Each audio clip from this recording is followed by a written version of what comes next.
Internetnya ada nih. Ya, hari ini masih akses feeding. Kalau ada yang mau bertanya tentang bal piton bisa langsung tanya. Nih saya Sambi. Ada yang masih belum mau makan juga. Jadi, dari yang minggu kemarin itu ada satu yang sudah mau makan. Yang lain masih pada belum mau. 3 ekor. Ini ganti alas dulu, kotor basah. Biasa kalau tikus kan nggak bisa diem ya.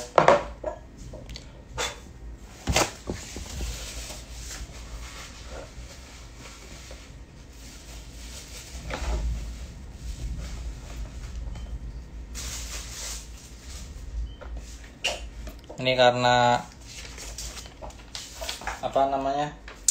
lagi jadwal makan, jadi ganti alasnya seadanya, nggak saya cuci pakai sabun kelamaan.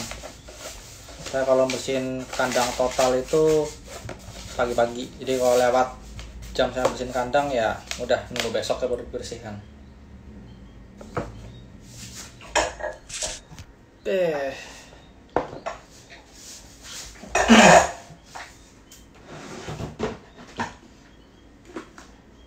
Ini ada satu yang cuma dibunuh doang tapi nggak dimakan.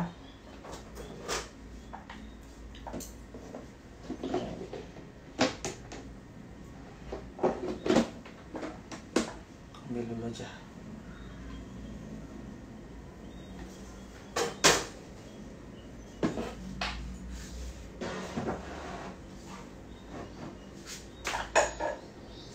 Halo.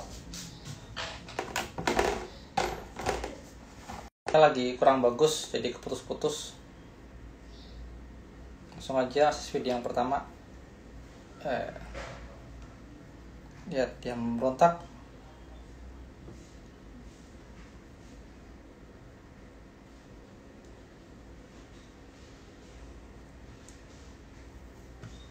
Dilepas.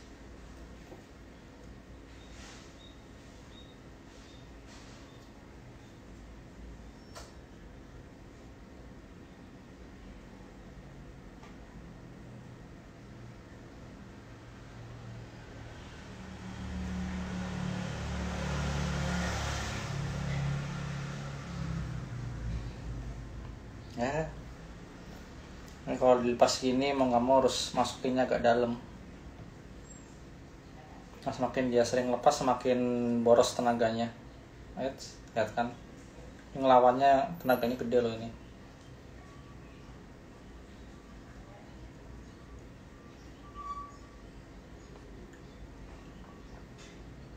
Yang agak dalam set.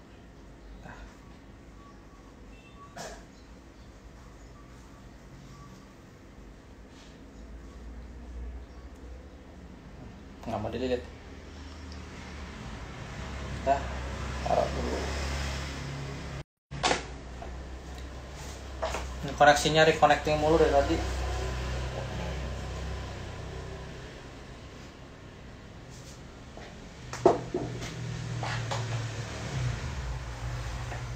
Oke, langsung disambi sama yang kedua. Ini waktu membunuh tikusnya nggak saya liatin.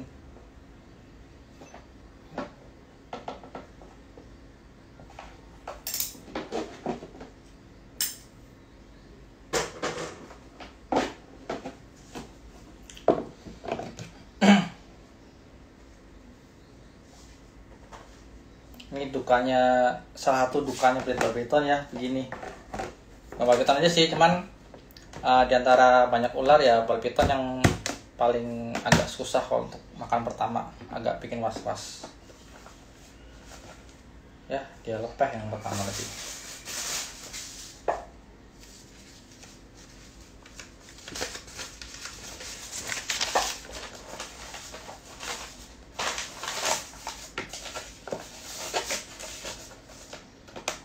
Nah, taruh dulu yang pertama dia lepeh.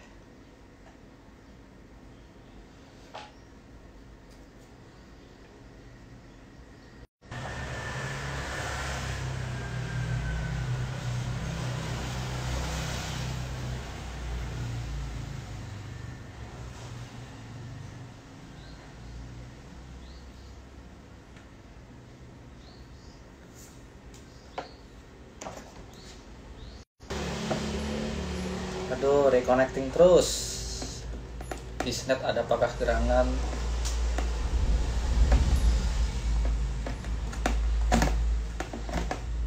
Ini disambi ke piton yang di aksis kedua.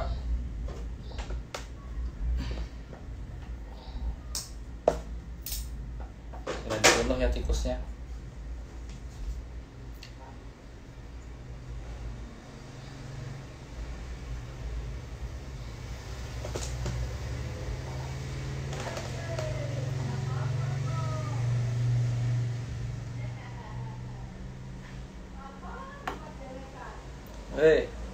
Salah gigit. Salah gigit. Kenal tangan saya yang digigit. Udah.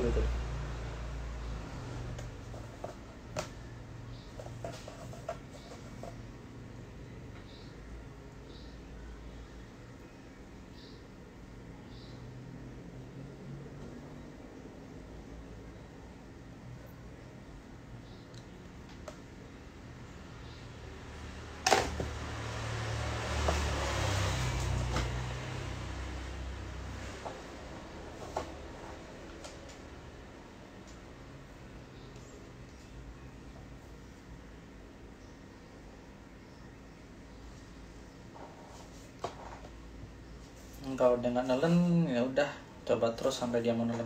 Cuman yang jelas makin semok karena di asis, makin besar juga tenaga buat si Valpiton ini memberontak ya. Oke.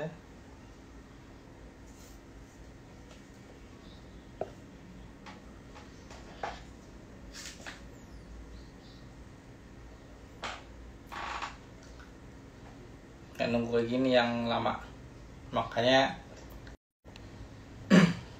nunggu yang lama gini makanya disambil live. Siapa tahu ada yang mau tanya-tanya tentang Valpiton ya. Ini kalau nggak tanya ya udah, saya cuma iseng live aja.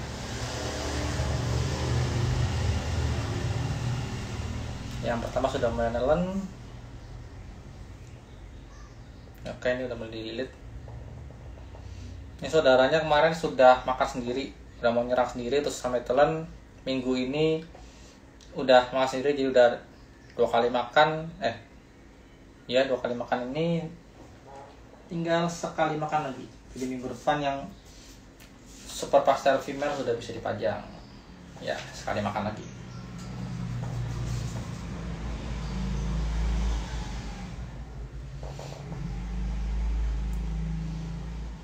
Oke, Sabtu sore jam sekitar 3:30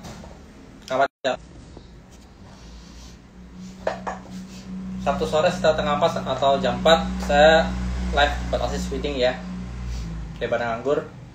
Jadi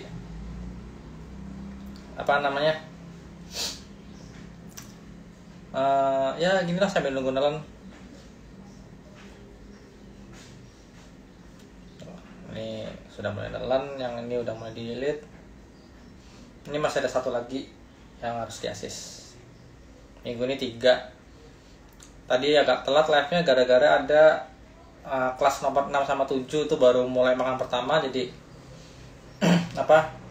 nyatetnya lebih lama lagi, sama yang belum makan yang belum mau dimakan ASF-nya kan mau nggak mau harus diambilin satu-satu gitu ya.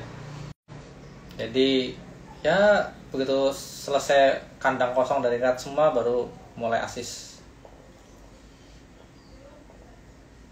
Ya kalau di sambil nyatet-nyatet semua ntar takut kelamaan dan takut terabaikan tuh, biarin aja. Jadi saya udah makan yang duluan. Halo. Nah ya, lagi nunggu nelen. Saya langsung dua ular. Koneksinya lagi parah banget nih dari kemarin.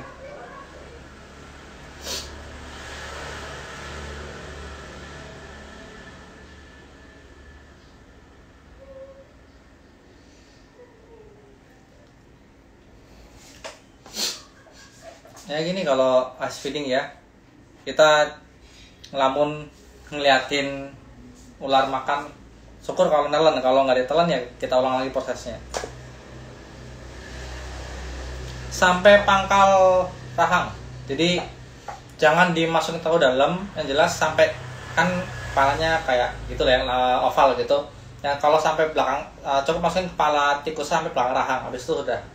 Karena biar bulunya itu basah dan nyangkut di gigi atau di bagian dalam mulutnya. Nah begitu kan dia nggak susah buat ngeluarin, susah buat ngepas loh. Mau nggak mau ya jangan tentunya ditelan gitu. Kalau misalkan baru masukin ujung mulut dia udah ngunci, itu biarin aja nggak apa-apa. Biasa nggak lama ya apa bakal ditelan dengan sendirinya. Tapi kalau misalkan dia nggak mau ngunci dan terus memberontak, ya mau nggak mau harus dimasukin agak dalam. Yang jelas assist itu beda sama force ya. Kalau assist itu benar-benar si babi piton berusaha, kita bikin supaya babi piton itu menelan mangsanya, mau nggak mau gitu, nggak ada pilihan lain. Sedangkan force itu kita paksa masuk sampai dalam. Dua-duanya sih emang stres ya buat si babi piton itu sendiri sama ya yang ngelakuin itu. Cuman tingkat traumanya beda. Jadi babi piton yang baru netas tuh biasanya dia nggak tahu cara nyerang gimana.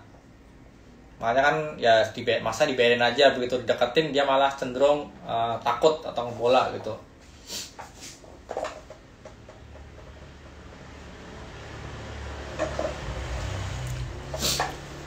Kalau masalah buang kotoran itu balik lagi ke suhu, umur babi piton, ukuran mangsa sama suhu itu. Kalau mangsa makin besar ya otomatis makin lama dicerna karena butuh suhu lebih gitu.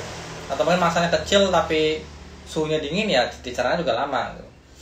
Nah alasan saya beralih dari red ke African soft fur ya karena sepengalaman saya itu buang kotorannya lebih rutin. Jadi 5-10 hari perutnya udah buang kotoran yang hitam lah ya.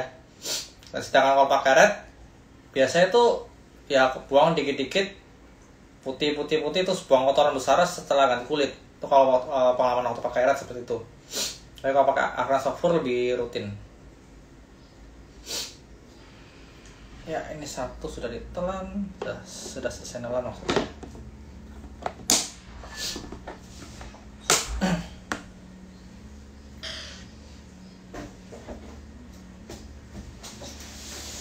Oke, taruh dulu.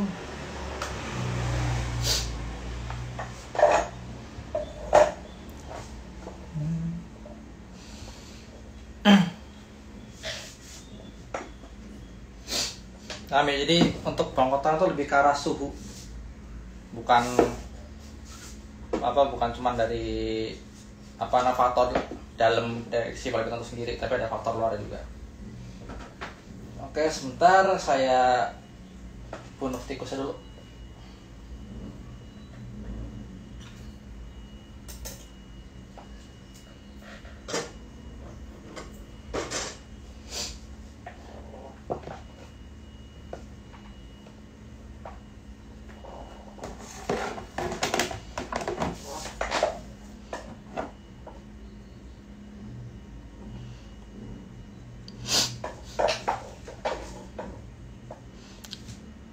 Set kedua setelah menetas tergantung dia makannya sudah seberapa rutin dan ukuran mangsa juga pengaruh. Jadi semakin besar ukuran mangsa ya otomatis set keduanya lebih cepat. Karena kan set itu sebagai tanda kalau si babi piton tambah besar. Ibaratkan baju yang lama itu sudah nggak cukup, lalu harus ganti sama baju yang baru. Nah, dalam proses saya itu ya namanya ganti kulit gitu. Ya kalau misalnya masih baby gitu biasanya kira-kira 1 bulan lah bisa. Kalau mangsanya lumayan besar bisa 2-3 minggu udah ganti kulit lagi. Karena ya lagi kalau mangsanya lebih besar kan penyerapan nutrisinya lebih banyak ya. Cuman perlu diingat maksimal ukuran mangsa tetap 1,5 kali besar badan. Jangan saya bilang yang besar yang kasih mangsa yang besar habis itu ngasih yang besar nggak kira-kira gitu ya. Tetap ada patokan kasarnya.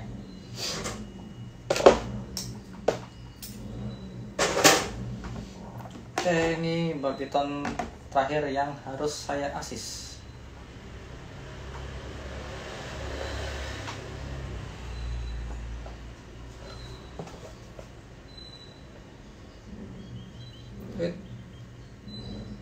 Ini repotnya kalau misalkan diasis terus belum mau makan ya ini, dia tambah semok juga otomatis tenaganya tambah gede. Nah ini langsung ngunci, contohnya langsung ngunci ya begini ya. Jadi baru dikit langsung truk ngunci terus ngeliat. Ini harusnya nggak lama. Ini dari minggu kemarin juga, cuman ya balik lagi saya serahkan ke barbitonnya, kapan kamu makan sendiri. Ya jujur aja kayak gini ya stres loh. Maksudnya kelas yang barengan mereka, yang saudaranya itu udah mulai pada makan sendiri. Udah ada yang sudah saya simpan, ada yang udah saya pajang untuk dijual gitu. Resikonya ya karena ini masih disuapin, saya nggak bisa jual, harus ngomong sendiri. Kalau ya mungkin bisa aja saya jual lalu bilang wah lagi angin-anginan, lagi mau apa segala macam.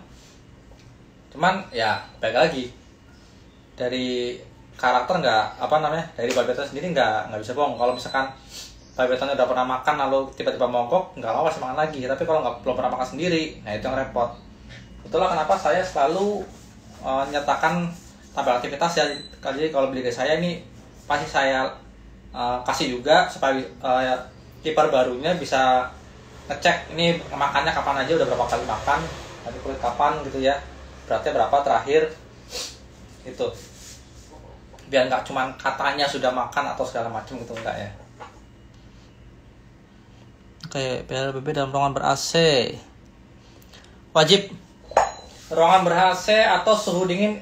Kasarnya gini, kalau suhu ruangan itu di bawah 26 derajat Celcius, apalagi waktu siang ya, kalau siang 27-28 masih oke. Tapi kalau misalkan siang itu sampai di bawah 26, itu sebaiknya sedia pemanas. Rekomendasi yaitu heat pad.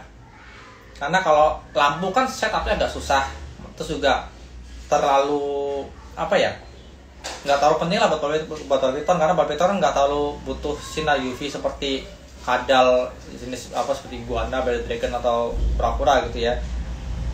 Tapi yang penting itu panas. Soalnya apa? Kalau si barbiton ini suhunya nggak pas, dia akan susah mencerna. Dan bukan cuma barbiton aja, tapi ular lain juga seperti itu. Tuh. Resikonya itu dia akan susah mencerna. Nah, kalau misalkan si barbiton tuh bisa muntahin makanannya, itu nggak apa-apa, nggak ada masalah. Dan jadi masalah kalau si barbiton tuh nggak bisa muntahin makanannya, dan akhirnya kayak setengah tercerna dan busuk di perut, malah bisa menyebabkan kematian buat barbitonnya. Karena kan kalau udah busuk di lambung bisa bahaya buat cernanya juga gitu. Jadi tadi juga ada yang yang nanya tentang kenapa kok barbitonnya sering muntahin makanan padahal baru makan nggak pernah ada masalah, tau-tau setiap kali makan dimuntahin, nggak sempurna gitu. Maksudnya berapa hari setelah makan dikeluarin gitu.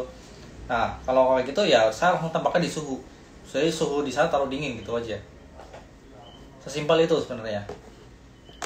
Patokannya tetap mereka hewan malam atau nokturnal dan mereka berdarah dingin.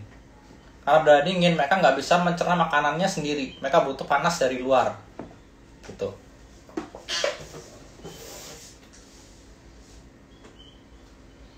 Lalu yang membedakan hewan nokturnal sama yang diurnal, itu kalau hewan diurnal atau hewan siang yang perlu dijemur itu mereka nggak bisa memproses vitamin D3 sendiri. Sedangkan hewan nokturnal, hewan malam termasuk barbiton, mereka bisa memproses vitamin D3 sendiri tanpa bantuan sinar matahari gitu ya.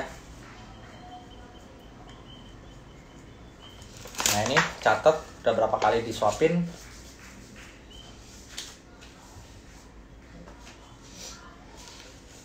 Jadi kalau niat jadi breeder, siap-siap harus mau ribet.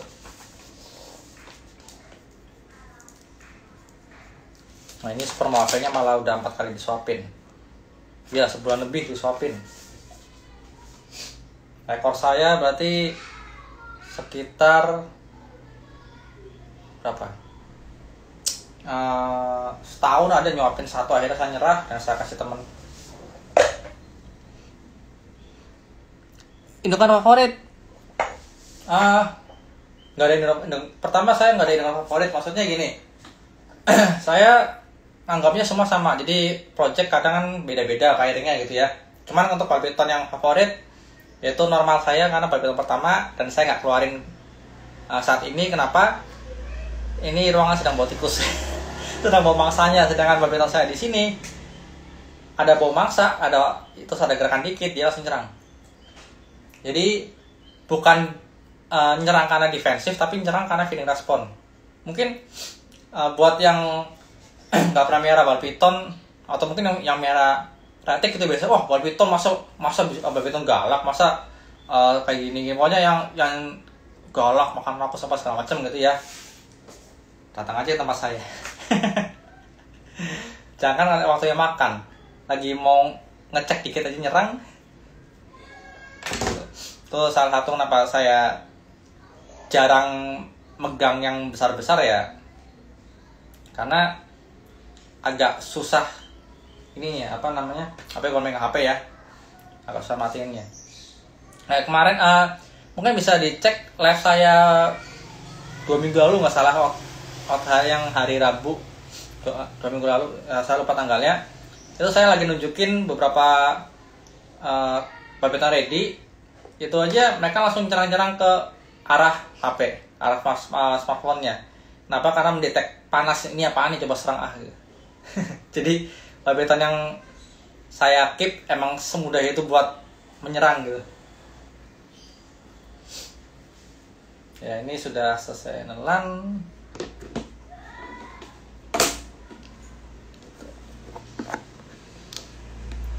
Oke. Jadi kalau misalkan ya untuk yang favorit sejauh ini semua tetap yang saya bilang tadi semua sama sih. Yang paling berkesan tetap normal saya, karena itu Balpiton pertama dan sudah 13 tahun. Jadi dia dari pertama kali saya miara ular, dari paling jinak sekarang paling galak.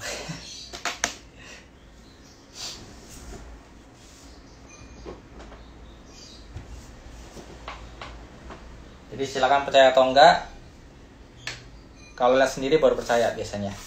Dan banyak juga sih yang ya biasa yang udah mulai breeding Balpiton ya, udah nggak berani bilang Balpiton itu jinak kayak boneka apa segala macam, nggak, karena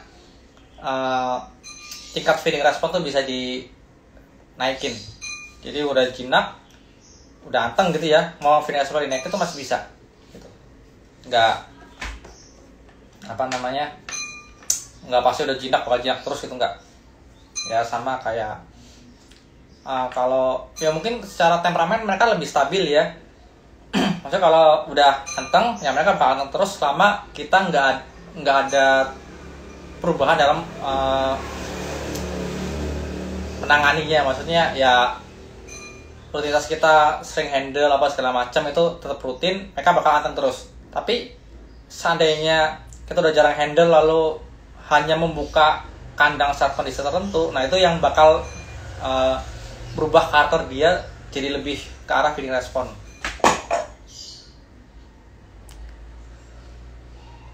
Kalau ASF saya saya ternak sendiri.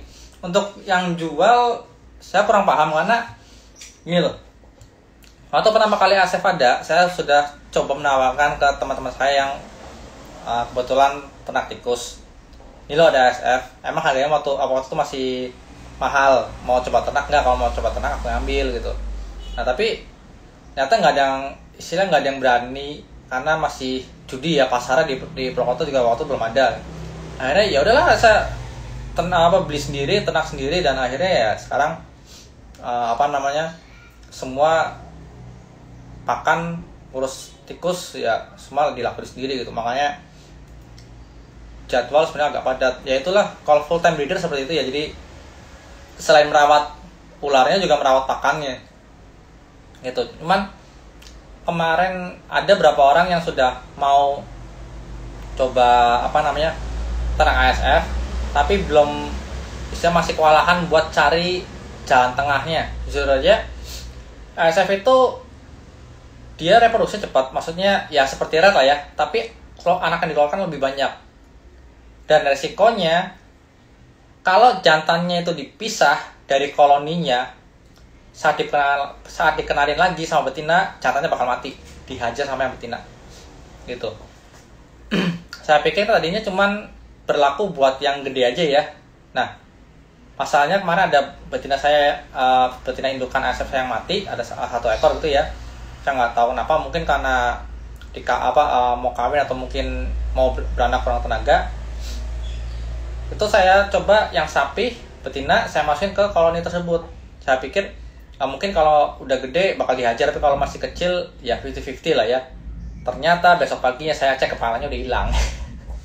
Akhirnya yaudah kan nggak usah, koloni itu udah nggak usah ambil dari tempat lain, ambil dari yang anakan mereka sendiri aja di situ terus gitu.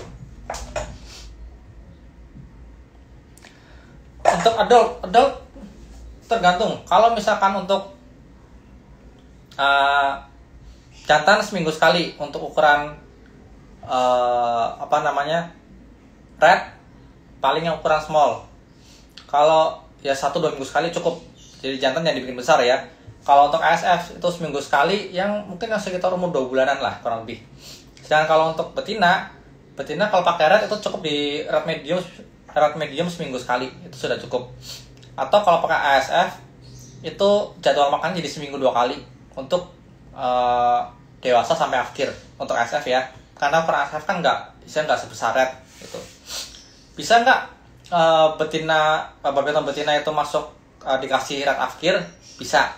Cuman kalau dikasih hidup resikonya ya bakal nyerang balik gitu, karena mereka sama-sama mau makan gitu, butuh makan. Dan tikus kan lebih lincah gitu, untuk red ya lincah juga gitu. Jadi untuk menghindari luka, apalagi namanya hewan pengar kan giginya kuat ya. Untuk menghindari luka, saya tetap jaga ukurannya di medium, itu udah cukup. Terus lebih hemat juga ya kan, dari harga nggak nggak semahal yang akhir gitu. Untuk jantan ya lebih murah lagi gitu. Makanya kalau misalkan orang pengen miara bal piton tapi pengeluarannya mau tetap minimal, ya belilah jantan ya, makan rutin. Tahu di saat birahi dia puasa birahinya pun nggak ada perubahan karakternya, nggak sampai seperti retik yang waktu digalak gitu. Jadi ya biarin aja, belum makan ya hemat kan, jadi nggak ada nggak perlu pengeluaran di minggu itu gitu loh. Itu aja sih. Kalau betina kan memang butuh cairan lemak lebih, jadi makannya agak lebih boros, entah itu dari ukuran, entah dari durasi. Ini tergantung kau pakai mangsa yang mana sama ukurannya apa gitu. Oke, ini udah dimakan. Ini tadi ASF-nya cuma dibunuh terus di dalam air, dia nggak mau makan. Saya coba kasih lagi, akhirnya dimakan. Maksudnya nggak basah loh mangsanya. Tadi kan basah karena dililitnya di tempat minum. Ya begini, catat-catat ya kan. Ini baru tabel aktivitas yang ada di kandang, belum yang di buku-buku warung netas gitu ya. Kalau kan ya saya harus jaga-jaga, siapa tahu ada yang mau cross check benar nggak ini babiton dari saya gitu. Jadi harus punya catatan khusus sendiri.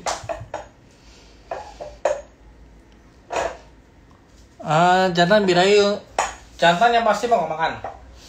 Karena umur, dari yang pernah saya baca itu jantan ada yang bisa membuahi di umur sekitar 8 bulan. Itu ada, itu paling cepat 8 bulan. Kalau berat sekitar 600 gram udah ada yang bisa di pairing. Cuma baik lagi si jantan itu sudah produksi sperma atau belum itu untuk kalau mau di breed. Kalau birahi yang pasti mau makan. Biasanya jantan yang ukuran mangsanya agak sering dikasih yang besar-besar gitu ya, dia mogok makannya cenderung bakal lebih cepat mulai dibandingkan yang mangsanya ditahan gitu. Sekali yang mogok pun ya bisa berbulan-bulan. Ada yang sampai saya rekor 1 tahun, di 1 tahun nggak makan tuh jantan. Udah saya kasih, setiap jadwal makan saya coba kasih, jadi makan ya udah saya angkat lagi gitu, buat minggu berikutnya, atau mungkin saya lempar ke yang betina gitu aja. Ya itu terus coba aja, tapi minggu ntar kalau misalkan cadangan lemaknya sudah menyusut, dia otomatis bakal makan dengan sendirinya, jadi nggak perlu kita suruh gitu. Yang penting pastikan balbetonnya emang yakin sehat, nggak pernah misalnya nggak ada bawa penyakit atau pernah terjangkit segala macam ya. Itu mau nggak makan 1-2 bulan sampai setahun pun aman kok.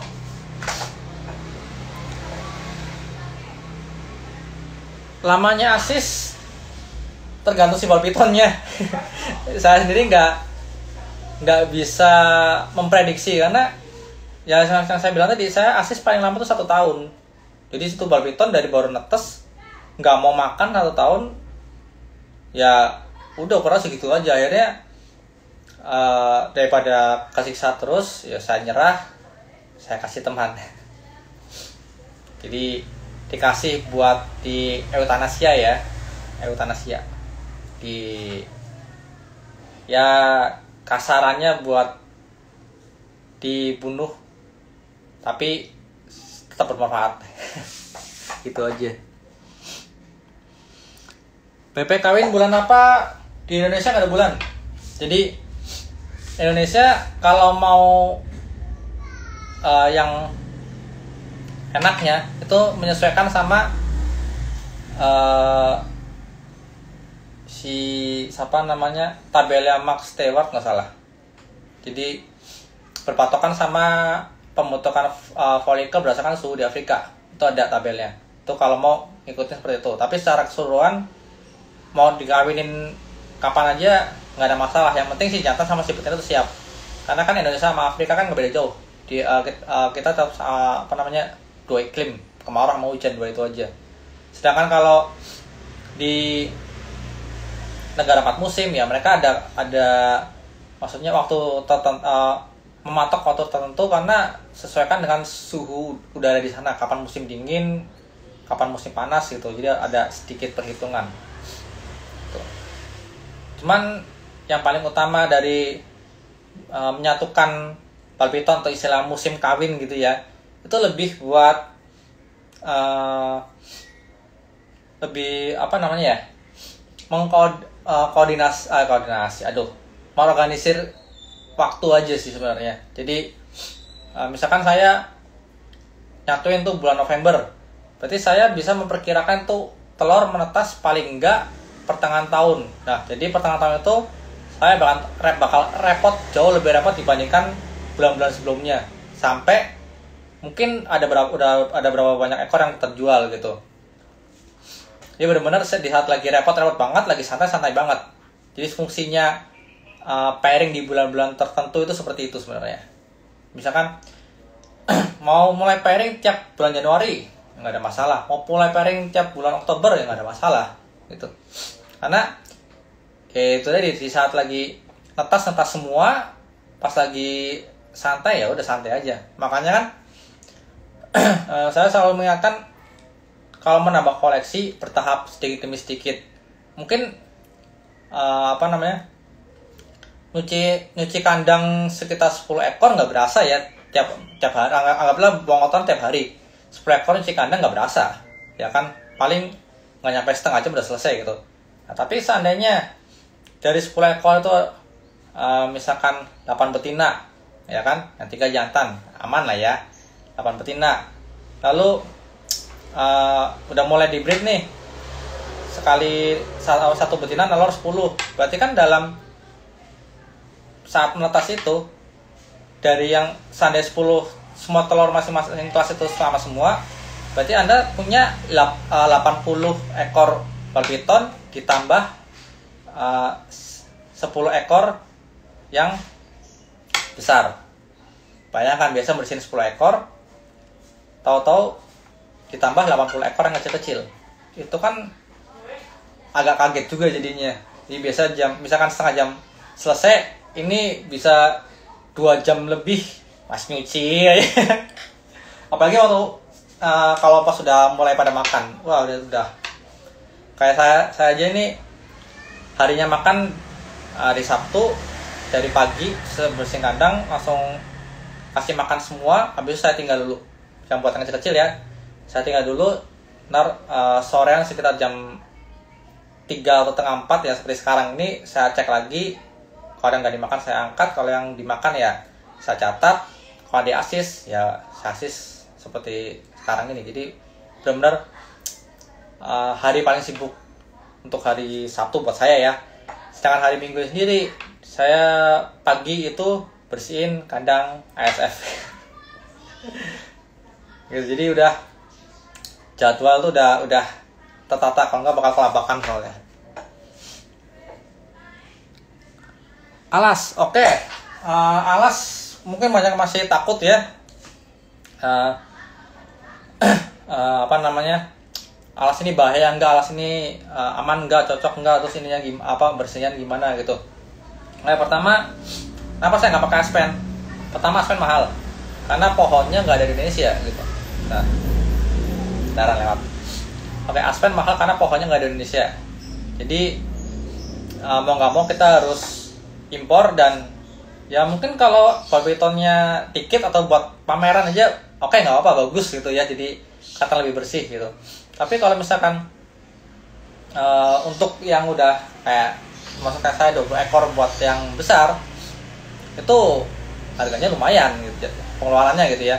Makanya saya beralih ke produk kelapa. Jadi produk kelapa itu maksudnya yang berbahan dasar kelapa, limbah kelapa gitu ya, itu jauh lebih aman. Jadi nggak terlalu tajam lah ibaratkan lah ya. Nah, kenapa saya nggak menggunakan koko khas tapi lebih milih kokopit? Karena kalau koko khas dia emang partikelnya maksudnya ukurannya besar. Karena besar itu jadi kurang bagus saat menyerap air. Di urinnya itu kalau dia buang kotoran, kencingnya bakal ngendap di dasar box. Itu alasan apa saya nggak menggunakan koko khas. Saya lebih memilih yang lebih kecil lagi, yang lebih halus, yaitu kokopit. Kenapa? Karena dia lebih bagus menyerap air. Ya memang sih kalau misalkan kering gitu ya, kalau misalkan kokopitnya kering agak berdebu. Jadi saya akalin dengan apa namanya, kalau habis makan gini kan biasa kokopitnya masuk ke dalam wadah minum gitu ya. Nah, wadah minumnya saya siramin aja kandangnya. Selama nggak ada kotoran di tempat minumnya, saya siram kandangnya lagi. Jadi otomatis kokopitnya itu tetap lembab seperti apa namanya, seperti waktu baru naruh gitu. Aman nggak kalau ketelan? Ya aman-aman aja, karena di alamnya sendiri pun saat proses makan kan barbiton mau nggak mau ada dalam tanah juga gitu. Saya yang pasti saya nggak rekomendasi serbuk yang buat hamster. Jadi serbuk berbahan dasar pinus saya sangat nggak rekomendasi. Soalnya apa? Pinus itu mengandung fenol. Takutnya si fenol ini bereaksi sama mungkin liurnya atau mungkin urinnya jadi menimbulkan gas beracun. Itu yang saya hindari. Kenapa saya nggak pakai serbuk hamster tapi lebih milih ke kokopit.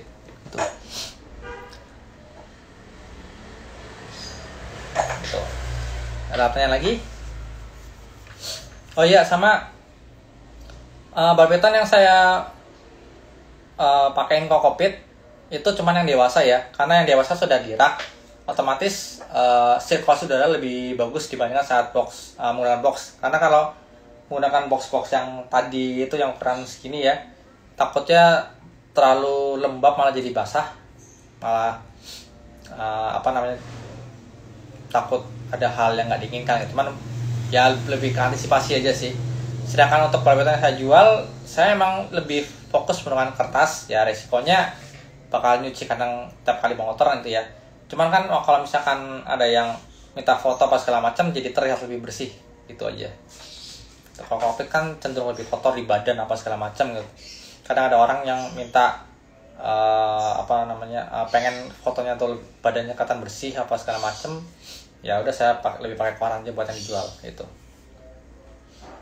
Terus. Oke, ada pertanyaan lagi? Ini sudah selesai aksesnya.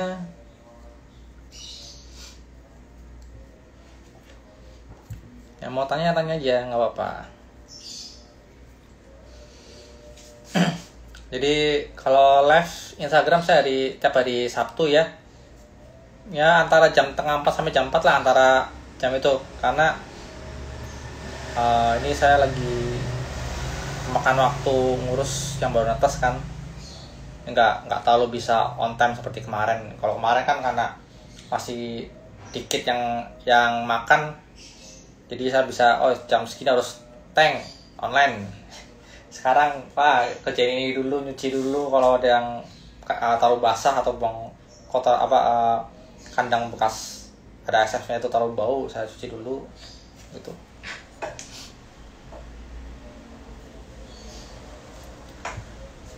Kalau gangguan pernapasan sih harusnya enggak ya. Maksudnya gini loh. Pada dasarnya kan di alam sendiri mereka cenderung di tanah. Nah, di habitat asli yang namanya kalau musim kemarau, tanahnya itu keras.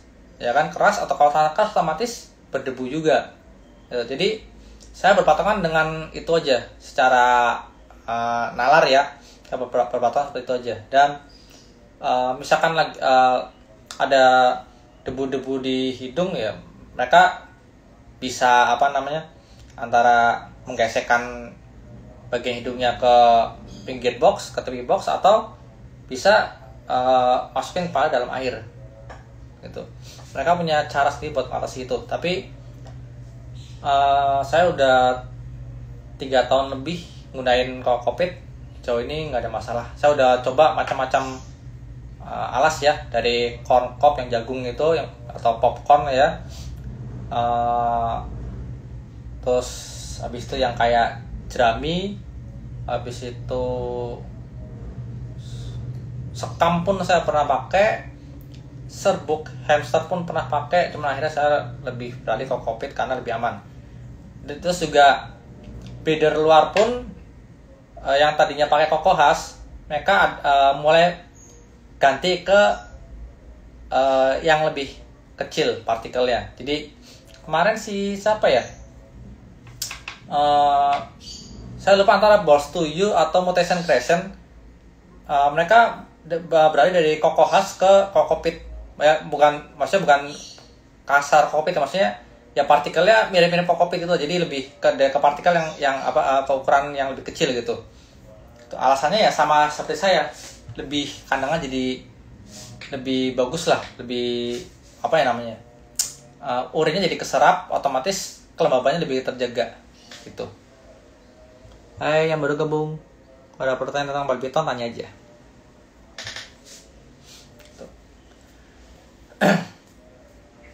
Tapi kalau misalkan badminton masih dikit mah nggak usah, saya mau pakai koran pun nggak ada masalah. Kalau sudah mulai 10 ekor ke atas, biasa kita udah mulai agak-agak ribet buat bersihnya. Apalagi kalau yang belum bisa mengatur waktu dengan baik, itu pasti labakan.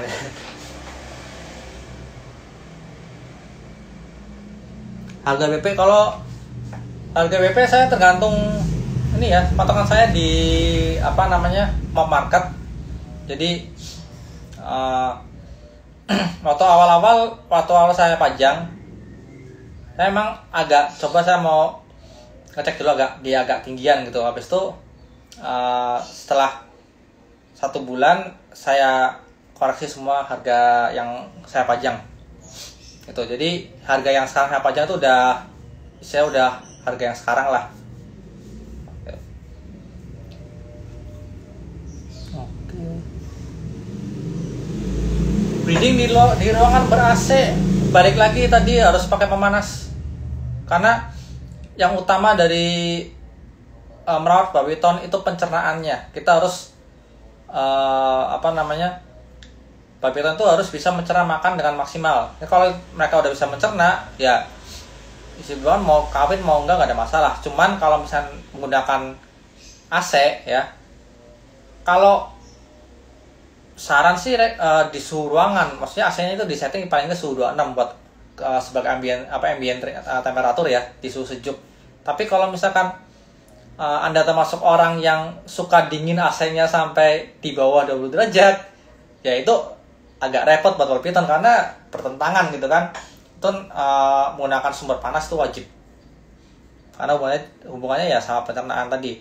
Kalau mereka makannya nggak ada masalah, terus bisa bertumbuh dengan baik, beratnya pas, umurnya pas, ya udah kawinin aja. Karena kan balik lagi ke suhu untuk pencernaan. Kalau mereka mencernaannya maksimal, otomatis mereka bisa tumbuh. Kalau pertumbuhannya bagus, ya mereka bisa siap untuk bereproduksi. Gitu. Jadi saling berkaitan lah.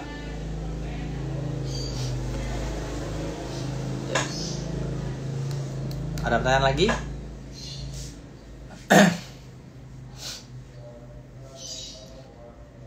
Apalagi ini sekarang udara juga lagi dingin ya. Untuk beberapa hari ini saya juga pagi-pagi itu agak-agak pilek. Ini sekarang juga belum enak, lagi dingin banget pagi-pagi. Untungnya di ruangan ular ini suhunya kejaga sih. Waktu malam sekitar 26, siangnya 27, 28, oke lah. Apalagi masanya ASF-nya nggak terlalu besar gitu, dan tulangnya juga otomatis nggak terlalu keras, jadi pencernaannya masih lancar. Jadi kalau misalkan mau breed babi piton yang agak banyak, saya rekomendasi letakkan di tempat yang suhunya hangat. Untuk di rumah tersebut ya, cari yang kira-kira suhunya oke, tapi jauh dari matahari. Itu udah aman. Musim ini ada yang sudah di pairing, cuman ya baik lagi, perkara mau kawin atau enggaknya terserah mereka. Tugas saya kan hanya menyatukan, oh saya mau project ini. Udah saya catat dulu, kasih tanda ini bakal dipasangkan sama ini, yang ini bakal sama yang ini. Ntar tiap minggunya saya mulai coba satukan. Kebetulan juga ini yang saya pasangan awal tuh benar-benar yang masih baru lah, betina yang baru pertama kali sama jantan yang baru pertama kali, jadi mungkin butuh pendekatan sama pasangannya lebih lama dibandingkan yang udah pernah kawin gitu. Oke, makasih. Minggu depan mampir lagi. Oke, sudah nggak ada yang tanya lagi.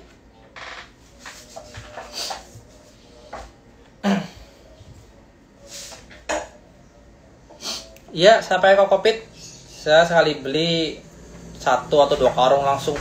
Itu bisa ya mungkin 1-2 bulanan lah kalau buat kalau itu udah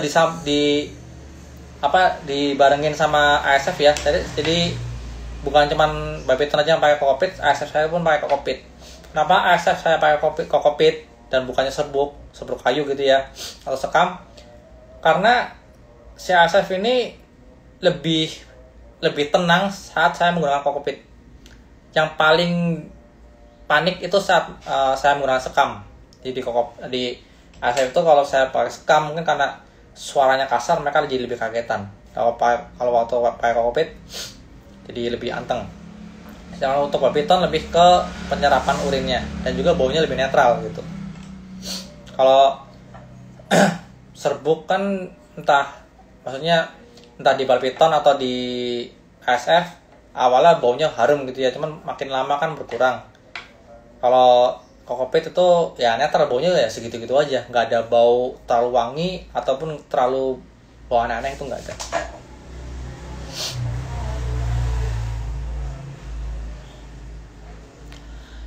Pemberian makan saat pairing saya bisa dulu.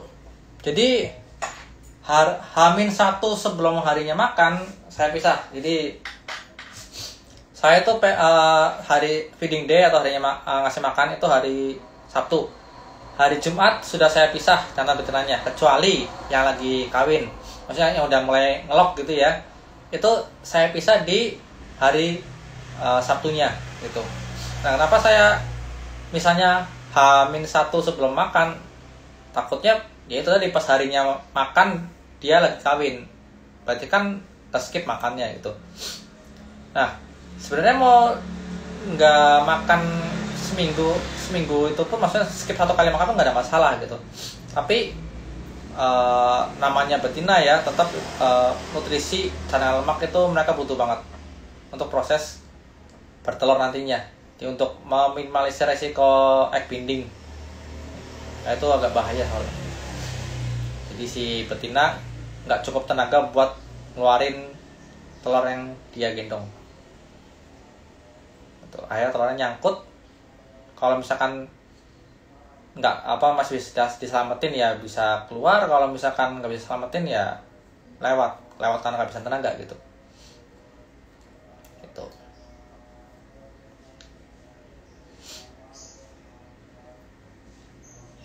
Oke, gimana? Yang mau tanya aja, nggak apa-apa. Ya saya memberikan informasi sesuai sama yang saya pahami gitu ya. Jadi kalau di luar kapasitas saya nggak berani ngomong karena berhubungan sama makhluk hidup. Kadang ada gimana ya? Agak susah juga, ada yang menganggap bal piton, maksudnya hewan yang dia breed sebagai benda atau barang yang biasa diperjualbelikan tuh ada. Cuma kalau saya sendiri, saya harus mikir ke arah ini hewan. Saya punya tanggung jawab ke si hewan ini dan saya harus menjaga. Bahkan saya diberi kemampuan buat merawat, membiarkan, saya juga harus ngasih yang sebaik mungkin gitu loh.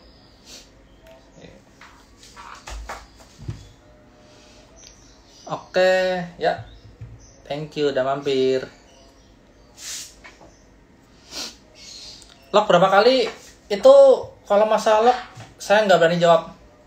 Soalnya gini.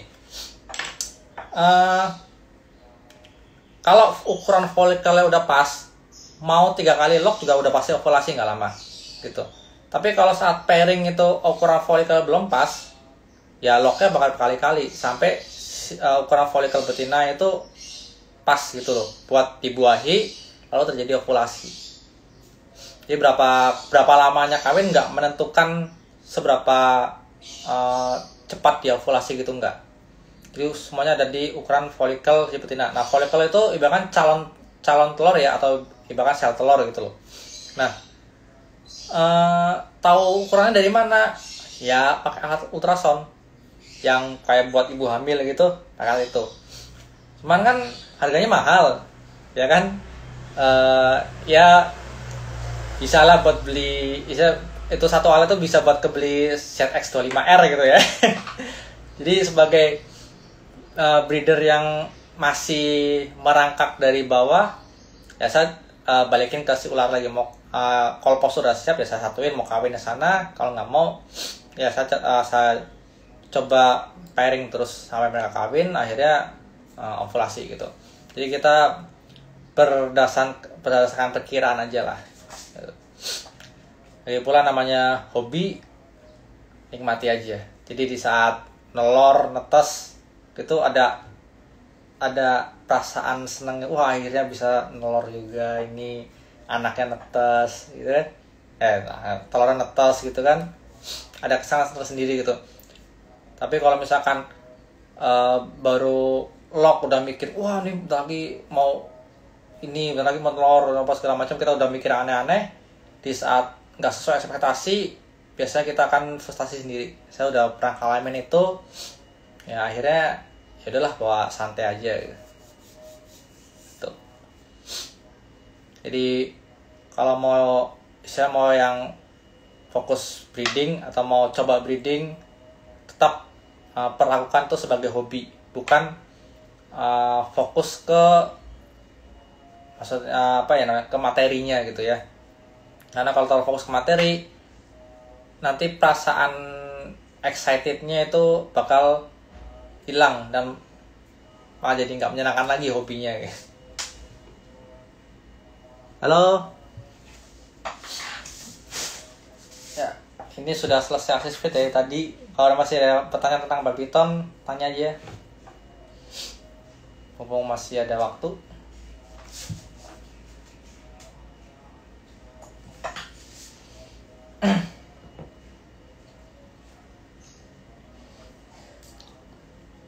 Oke, Mas, gini dulu ya. Jadi kalau yang agak telat masuknya bisa cek tayangan ulang aja. Sorry tadi waktu awal koneksinya sering putus. Biasa entah lagi akhir bulan kali, bisnet kan suka gitu kalau akhir bulan kumat. Ya, sampai jumpa di minggu depan. Ya, saya coba live lagi auto assist feeding sekitar jam 3:30 sampai jam 4 atau jam itu supaya ngelatih ngomong dan nggak terlalu nganggur. Ciao.